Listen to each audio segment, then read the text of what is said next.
কোথাও যাই না যে ফিরবো, আমি আপনাদের সামনেই আছি, আমার ফেরার কিছু নেই।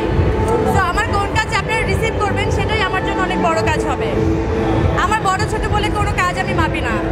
যে কাজ আপনারা দর্শকরা অনেক বড় করে রিসিভ করবেন ওটা আমার জন্য বড় কাজ। যেমন রঙিলা কিতাব, ওটা আমার জন্য অনেক বড় কাজ। মানে এত পজিটিভ আমার ফ্যামিলিতে। আমি আমার নানিকে অনেক ভয় পেতাম। আসরের পরে উনি বাসার বাইরে থাকতে দিতেন না। আমি মনে হয় 30 থেকে 40 মিনিট টাইম পেতাম বাইরে খেলার।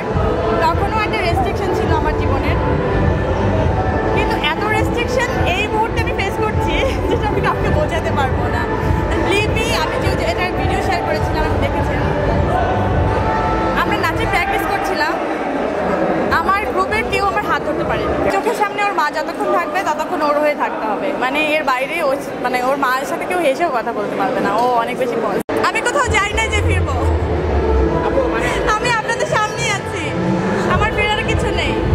তো আমার কোন কাজ আপনারা রিসিভ করবেন সেটাই আমার জন্য অনেক বড় কাজ হবে। আমার বড় ছোট বলে কোনো কাজ আমি মাপি না। যে কাজ আপনারা দর্শকরা অনেক বড় করে রিসিভ করবেন ওটা আমার জন্য বড় কাজ। যেমন রঙিলা কিতাব, ওটা আমার জন্য অনেক বড় কাজ। আমি তো আসলে চকলেট বিক্রি করতে আসিনি যে সবাই আসলে খুশি হয়ে চকলেটটা কিনবে। আমি একজন মানুষ, নানা রকম জিনিসপত্র আসলে মানুষের, সাধারণ মানুষের যেমন হয় আমার তেমনই হয়। রাগ, দুঃখ, কষ্ট, ক্ষোভ সব কিছুই হয়। তো সেখান থেকে আমি একটা রিয়াকশন করে বসলে কী হবে জানেন? না, নায়িকা মানুষ সেটা করা যাবে না। তো এই বাউন্ডারির মধ্যে যখন আমি পড়ে গেছি তখন আমার মনে হয় না, আমি জাস্ট অ্যাভয়েড করি। মানে আমি তো সব কিছু নিতে পারি না, আমি ধুম করে রিয়াক্ট করে ফেলি। তো রিয়াকশানটা একটু মানুষ নিতে পারে না।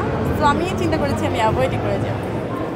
আমি যত চাই জীবনের ঝামেলাগুলো এড়িয়ে আমি নিজের জীবনে অনেক একটুখানি সবার থেকে আলাদা করে, মানে আড়াল করে নিজের জীবনটা উপভোগ করবো, ততই কেমন জানি আমি জানি না যে ঝামেলাগুলো আমাকে জেগে বসে।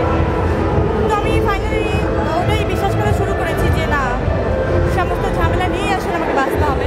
আমি আসলে এইসব এক্সট্রা কষ্ট নিতে চাই না, এত কষ্টের ভার আসলে নেওয়ার আসলে জায়গা নেই আমার জীবনে। তো আমি আসলে এখন একটা জিনিস খুব শিখেছি, সেটা হচ্ছে অ্যাভয়েড করা। জাস্ট তুমি অ্যাভয়েড করো।